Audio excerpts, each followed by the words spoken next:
I spent 12 years building a company that stopped seeing me as a person somewhere around year 5. First, I didn't notice it. That's the dangerous thing about toxic workplaces. They rarely become toxic overnight. The change happens slowly enough that you keep adjusting to it without realizing how much of yourself you're giving away.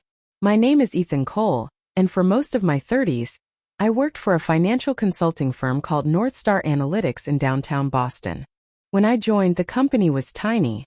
20 employees, cheap coffee, second-hand office furniture. A founder named Richard Vaughn who used to walk around shaking everyone's hand every morning, like we were building something meaningful together. Back then, we actually were. I believed in the company completely. I worked weekends without complaining, stayed late during audits, canceled vacations when major clients panicked, and over time it paid off. I climbed from junior analyst to senior operations manager in less than 7 years. By 40, I oversaw nearly half the company's corporate accounts. Not because I was charismatic, not because I played politics, because I was reliable. Clients trusted me. And in consulting, trust matters more than presentations. A client can forget your pitch deck. They don't forget who answers the phone at midnight when everything goes wrong. That was me. Always me. At some point, people inside the company stopped calling accounts by client names. They called them Ethan accounts. Did Ethan stabilize the Mercer account yet? Can Ethan handle the Wellington renewal? Ask Ethan. He'll fix it. I became the person executives relied on whenever things got ugly. And for years, I honestly thought that meant I was valued. I was wrong. The first sign came after our merger. Northstar got acquired by a larger corporation called Vaymont Group. Suddenly everything changed. The old executives disappeared. New management arrived wearing expensive suits and talking constantly about modernizing company culture. That phrase should have worried me immediately, because what they actually meant was, replace experienced people with cheaper employees who looked better on LinkedIn. That's when Caleb Mercer showed up. 30 years old. Perfect haircut. MBA from somewhere expensive. The type of guy who said words like synergy and brand energy with complete sincerity. Upper management loved him instantly. Not because he understood the business, because he looked like success. Meanwhile, people like me became invisible. I still handled the biggest clients, still solved the worst problems, still trained half the department. But suddenly promotions started going elsewhere. Recognition started going elsewhere too. One afternoon during an executive meeting, Caleb presented a retention strategy that sounded strangely familiar. Because it was mine. Nearly word for word. I sat there listening while senior leadership praised him for ideas I had personally written in a report 3 months earlier. At first I thought maybe he'd reference me eventually. He didn't. Not once. After the meeting ended, I caught him near the elevators. That presentation, I said carefully. Most of those strategies came directly from my client retention report. Caleb smiled calmly. Yeah, he said. I cleaned it up a little. Cleaned it up. That was his phrase. Like my work was some rough draft waiting for someone polished enough to deserve credit for it. I stared at him for several seconds. You could have at least acknowledged where it came from. He shrugged. Relax, Ethan. We're on the same team. Then he walked away. That moment stayed with me longer than I expected. Not because of the stolen credit. Because of how casually he did it. Like he genuinely believed it wasn't wrong. Over the next year, things got worse. Younger employees with better social skills moved upward rapidly while experienced staff quietly disappeared.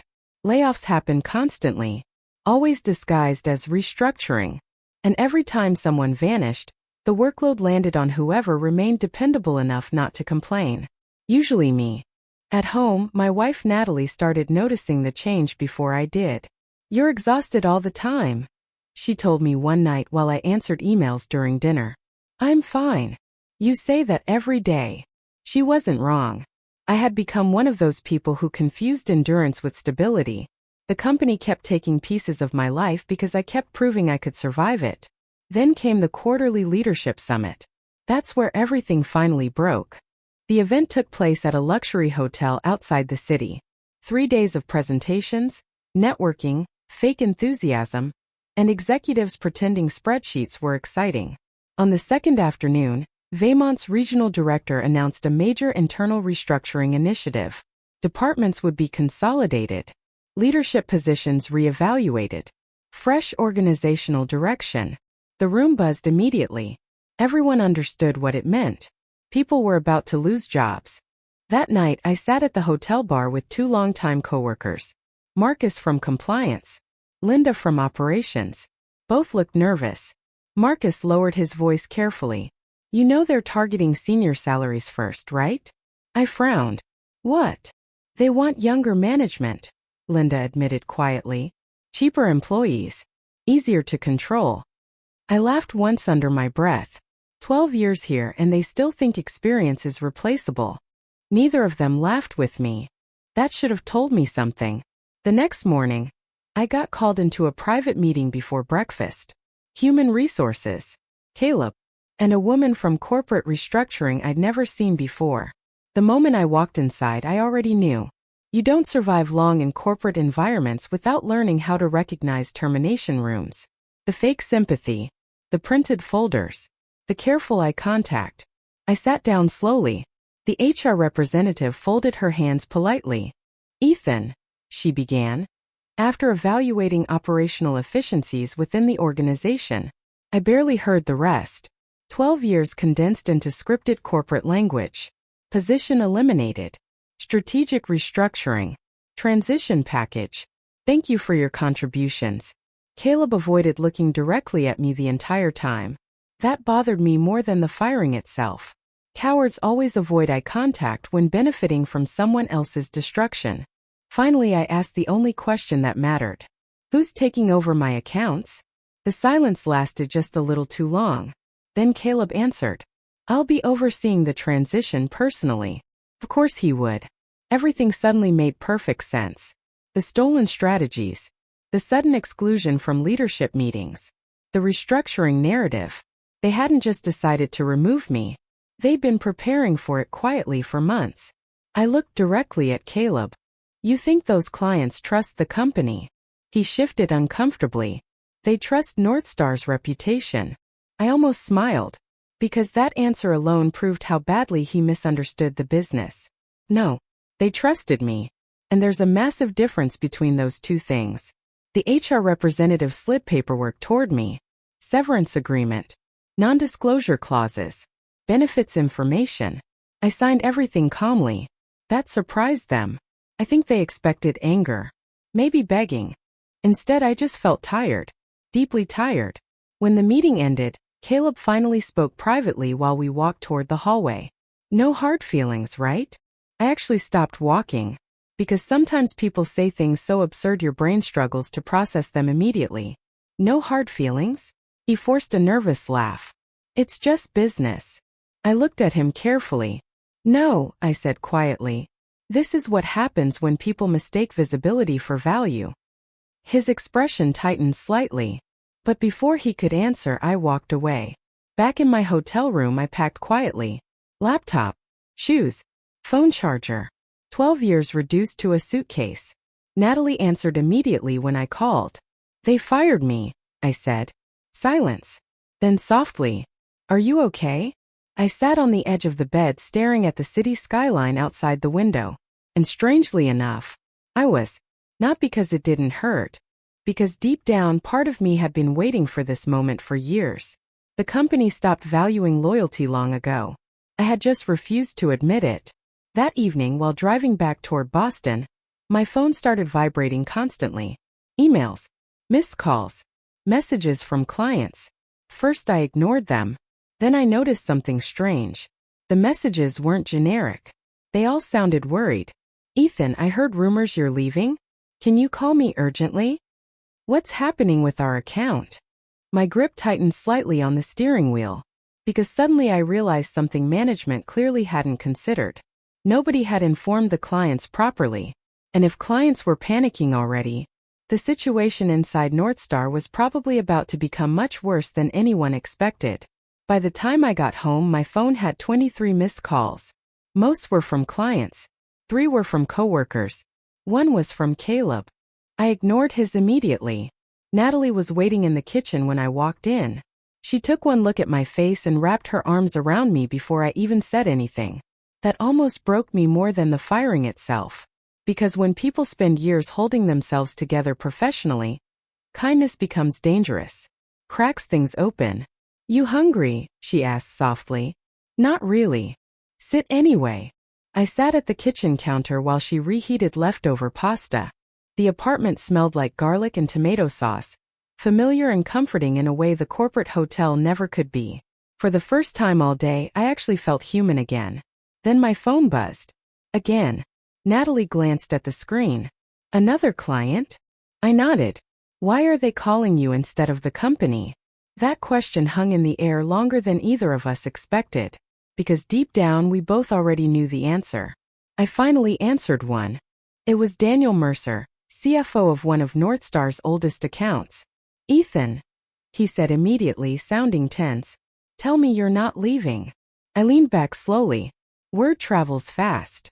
No one's telling us anything. Caleb called this afternoon trying to introduce himself as the new account lead. That almost made me laugh. "Trying. And?" I asked. Long silence. Then Daniel sighed. He didn't know basic details about our restructuring timeline. Of course he didn't. Because Caleb had never managed the account. I had. For 8 years. Every crisis. Every negotiation. Every late-night conference call. Daniel lowered his voice. "Be honest with me. Should we be worried?" There it was. The real question. Not, "Are you okay?" Not, "Why were you fired?" Should we trust the company without you? I stared at the dark kitchen window while traffic lights reflected faintly outside. Then I answered carefully. "I think you should pay very close attention to how they handle the transition." That was enough. Smart clients know how to hear what isn't being said. The next morning I woke up to chaos. 37 emails. Multiple LinkedIn messages. And 6 voicemails from Northstar executives suddenly desperate to clarify misunderstandings. I listened to one while making coffee. "Ethan, this is Richard from Executive Operations. We'd appreciate your help ensuring continuity with several key accounts." Continuity. Interesting word choice. Yesterday I was expendable. Today I was essential. I deleted the voicemail. Natalie walked into the kitchen wearing one of my old college hoodies. "You're smiling," she noticed. "I think they made a mistake." She raised an eyebrow. "You just realized that?" I laughed quietly for the first time in days. Around noon Marcus called. "You seeing this?" he asked immediately. "Seeing what?" "The office is imploding." I leaned against the counter. "What happened?" 3 major clients requested emergency reviews this morning. One already suspended contract negotiations. That got my attention. "Seriously?" "Caleb tried handling one call himself," Marcus continued. "Apparently he confused 2 separate compliance projects and blamed accounting software." I closed my eyes briefly. Unbelievable. Except it actually wasn't. Because this is what executives never understand about experienced employees. Knowledge isn't stored in spreadsheets. It's stored in relationships, memory, instinct, context. Things impossible to replace quickly. Marcus lowered his voice. "People are panicking, Ethan. Management. Everybody." After we hung up, I opened LinkedIn for the first time since being fired. Messages flooded my inbox. Recruiters. Competitors. Former clients. Even former coworkers who had left years earlier. One message stood out immediately. Claire Donovan. Regional Director. Halbrecht Consulting. I knew the company well. Bigger than Northstar. Far more respected. Her message was direct. "Heard about your departure. I believe your former company underestimated your value. If you're open to conversation, I'd like to meet." No fake sympathy. No corporate fluff. Just respect. I replied within 10 minutes. That afternoon, Caleb finally reached me. I almost didn't answer. Curiosity won. "Ethan," he said immediately, voice tight. "Thanks for picking up. You've called 7 times. We need to talk." I walked toward the living room window slowly. "About what?" A pause. Then, "Some clients are reacting emotionally to the transition." Emotionally. Interesting way to describe multi-million-dollar accounts questioning leadership competence. I'm sure you'll handle it. It's not that simple. I smiled faintly. Now he understood. No, I agreed. It's really not. His tone hardened slightly. Look, I know you're upset. I'm not upset, Caleb. That's silence again. Because calm confidence unsettles people far more than anger. Finally, he exhaled sharply. What do you want? There it was. The real reason for the call. Not professionalism. Not closure. Damage control. I thought carefully before answering. You know what the funniest part is? What? You still think this is about me? He didn't respond, because deep down he knew I was right. This wasn't about my feelings anymore. Northstar had built its client stability around people they quietly considered replaceable. Now they were discovering the cost of that arrogance. You built presentations, I continued calmly. I built trust. Those aren't the same thing. Clients will adjust. No, I said quietly. They'll decide whether they trust you. Then I hung up. That evening, Natalie found me sitting on the balcony staring at the city. You okay? Honestly. She nodded. I think getting fired might have saved me. That surprised even me. But once the words came out, I realized they were true. For years I had accepted exhaustion as normal. Accepted disrespect because the paycheck was stable. Accepted invisibility because responsibility made me feel important. But importance without appreciation eventually becomes self-destruction. The next morning I met Claire Donovan. Halbrecht Consulting occupied the top floors of a glass tower overlooking the harbor. The lobby alone looked more professional than Northstar's entire headquarters. Claire greeted me personally. Mid-40s. Sharp eyes. Calm confidence. The kind of leader who didn't need to dominate rooms to control them. We sat in a conference room overlooking the water. I'll be honest, she said immediately. We've tried recruiting you twice before. That caught me off guard. You have. She nodded. You have one of the strongest client retention reputations in the industry. Hearing that out loud felt strange. At Northstar, retention had become expected. Invisible. Here it sounded valuable. Claire folded her hands. Why do you think your company let you go? I considered lying politely. Instead, I told the truth. They stopped valuing experience because experience became expensive. Claire smiled slightly. Exactly. That single word told me everything about her. She understood business beyond spreadsheets too. We talked for nearly 2 hours. Leadership philosophy, client psychology, industry instability. At one point she asked, if several clients followed you here, would that surprise you? I looked at her carefully. You already know they might. We've received inquiries, she admitted. That changed everything. Not only were clients nervous, they were actively looking for alternatives. Because trust transfers faster than companies realize. By the time lunch ended, Claire made her offer. Senior Managing Director. Double my previous salary. Performance equity. Full autonomy over client strategy. I genuinely didn't know what to say for several seconds. Not because of the money. Because after years of being undervalued, hearing someone describe your skills accurately feels almost unreal. You don't need to answer today, Claire said. But I'd strongly advise you not to underestimate your leverage right now. Leverage. Another important word. Northstar thought firing me removed a cost. Halbrecht understood it created opportunity. Massive difference. When I got back to my car, my phone exploded again. This time the calls weren't from executives. They were from clients. One after another. Daniel. Sarah Klein. The Mercer Group. Even a manufacturing company I'd worked with nearly 10 years earlier. And every conversation sounded almost identical. Where are you going? If you start somewhere else, let us know. We trusted you, Ethan. Not the company. Me. That distinction mattered more than anyone at Northstar realized. Especially Caleb. Because somewhere inside that collapsing office, he was probably still trying to solve relationship problems using presentation slides. And people like that never understand the truth until it's too late. Trust takes years to build. But only one arrogant decision to destroy. 3 days later, Northstar officially entered crisis mode. I knew before the news became public. Because Marcus called me at 7:12 in the morning sounding like he hadn't slept. They lost Wellington Capital. I sat upright immediately. What? They pulled everything. Entire account. That was nearly $12 million annually. Northstar had spent years protecting that contract. And now it was gone. Who handled the meeting? I asked quietly. Caleb. Of course. Marcus exhaled heavily into the phone. It was bad, Ethan. Really bad. I could picture it already. Caleb walking into a room full of executives who expected confidence and stability, only to realize too late they trusted the person who was no longer sitting at the table. What happened exactly? Marcus laughed once without humor. He tried giving them a presentation about future growth projections. I rubbed my forehead slowly. And they wanted answers about operational continuity. There it was again. Executives always confuse information with trust. Clients don't panic during uncertainty because they lack data. They panic because they lose confidence in the people managing the problem.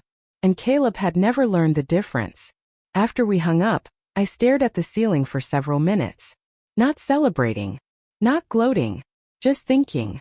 Because despite everything, part of me still struggled to process how quickly the company was collapsing. Then again, maybe it had been fragile for longer than anyone admitted. Maybe I was just holding together cracks management refused to see.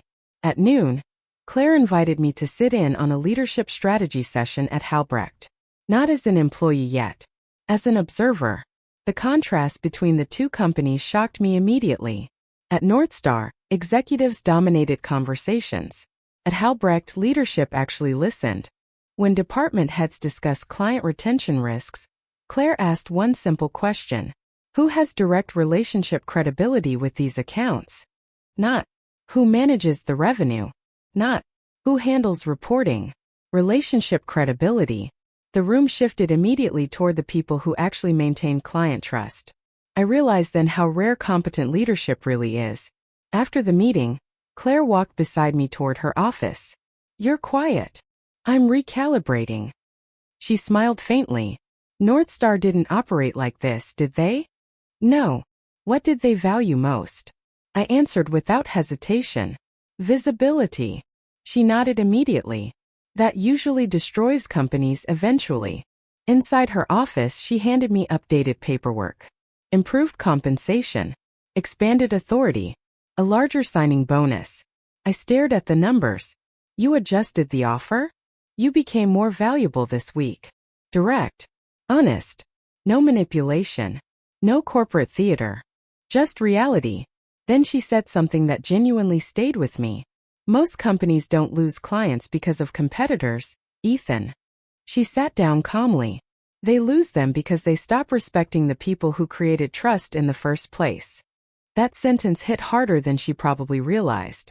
Because for years I had blamed myself for feeling exhausted, burned out, invisible. But maybe the problem was simpler than that. Maybe I had spent too long inside a system designed to extract value without acknowledging it. When I got home that evening, Natalie was sitting on the couch reviewing apartment listings. I frowned. What's this? She looked up carefully. If you take the Halbrecht position, we could finally move. I stared at the screen. Modern apartments near the harbor. Bigger spaces. Better neighborhoods. Future. For years we postponed things because work consumed everything. Vacations. Plans. Conversations. Even the idea of children eventually faded into maybe later. And suddenly I realized something painful. I had sacrificed enormous parts of my life for a company that removed me with a scripted HR meeting. Natalie watched my expression soften. What? I think I stayed loyal to the wrong thing. She closed the laptop gently. No, she said quietly. You stayed loyal to who you are. That's different. God. That woman understood me better than I understood myself sometimes. The next morning, Caleb showed up at my apartment building. I almost laughed when the concierge called upstairs. There's a man asking for you. Says it's urgent. Of course it was urgent now. When I came downstairs, Caleb stood near the entrance looking exhausted. Wrinkled shirt. Dark circles under his eyes. No confidence left. Interesting how quickly pressure reveals who people really are. You seriously came here? I asked. We need to talk privately. We already did. This isn't a joke anymore, Ethan. I folded my arms. I never thought it was. For several seconds he just stood there struggling to organize his thoughts. Finally he spoke. The board wants stability. And they think bringing you back might calm clients down. There it was. The entire reason he came. Not apology. Not respect. Panic. I looked at him carefully. You spent months pushing me out. His jaw tightened. It wasn't personal. I actually laughed this time. You keep saying that like it excuses anything. Cars passed outside while silence stretched between us. Then Caleb lowered his voice. What would it take? I noticed he still framed everything like negotiation. As if loyalty could simply be repurchased after betrayal. That's your mistake, I said quietly. You think this is about money. Then what is it about? I stared directly at him. Respect. He looked away first. That told me everything. Because people who truly understand respect don't struggle to recognize when they've destroyed it. I gave that company 12 years, I continued. I trained employees you promoted over me. Fixed disasters leadership created. Protected clients during market crashes. Caleb stayed silent. And the second executives decided experienced employees cost too much, suddenly I became expendable. That's not. It is exactly what happened. He exhaled sharply. You have no idea how much pressure I'm under right now. That sentence almost impressed me with its lack of self-awareness. Because somehow, he still believed he was the victim in this story. I shook my head slowly. You wanted the position, Caleb. I earned it. No, I said calmly. You inherited relationships other people built. That one landed. I saw it immediately in his expression. Because deep down he knew it was true. Titles are assigned. Trust is earned. Completely different things. Finally he asked the question he'd probably rehearsed all morning. So that's it? You're just leaving? I thought about that carefully. Then answered honestly. No. He frowned slightly. I already left. And with that, I turned and walked back toward the elevators. He didn't follow me. I think he finally understood there was nothing left to negotiate. Later that afternoon, Marcus texted me one sentence. Board forced Caleb out of account leadership. I stared at the message. Already happening. The collapse was accelerating faster now. Because once leadership loses confidence internally, everything starts unraveling at once. Another message appeared seconds later. 3 more clients suspended contracts. I leaned back slowly on the couch. Natalie looked over from the kitchen. What happened? I handed her the phone. She read the messages carefully, then looked up at me. You know none of this is your fault, right? That question surprised me, because honestly, part of me still felt responsible. Not for the company's decisions, for the people left behind. Marcus, Linda, junior employees caught in executive stupidity. 12 years creates emotional weight whether you want it or not. I know, I said eventually. But it still feels strange watching something collapse after spending so long helping build it. Natalie sat beside me quietly. Maybe it was already collapsing, she said softly. You just stopped holding it together. That stayed in my head the entire night. 'Cause maybe she was right. Maybe dependable employees become structural support without realizing it. And once removed, everything hidden underneath finally becomes visible. Around midnight my phone buzzed again. Unknown number. I almost ignored it. Then curiosity won. Hello. A familiar voice answered immediately. Ethan, this is Richard Vaughn, the founder. Interesting. He hadn't contacted me once since the firing. Until now. I heard things aren't going well, I said calmly. Long silence. Then finally. We made a mistake. Not we miss you. Not unfortunate circumstances. A mistake. The honesty caught me off guard. Richard sounded older somehow. Tired. When Vaymont acquired us, he admitted quietly, I thought modernization would help us grow. I leaned against the kitchen counter listening. But somewhere along the way, leadership stopped understanding who actually made this company valuable. That sentence mattered. Because it came from the man who built the original company. And even he saw it now. Richard exhaled slowly. You were one of the best employees we ever had, Ethan. Strange how people finally become honest once disaster arrives. I appreciate that, I said. I should have said it sooner. Maybe he should have. But timing matters. Recognition after destruction always arrives too late to save anything. We talked another few minutes before ending the call respectfully.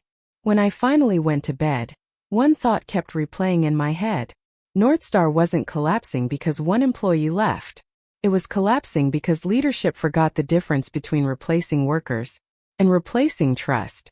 2 weeks after getting fired, I officially signed with Halbrecht Consulting.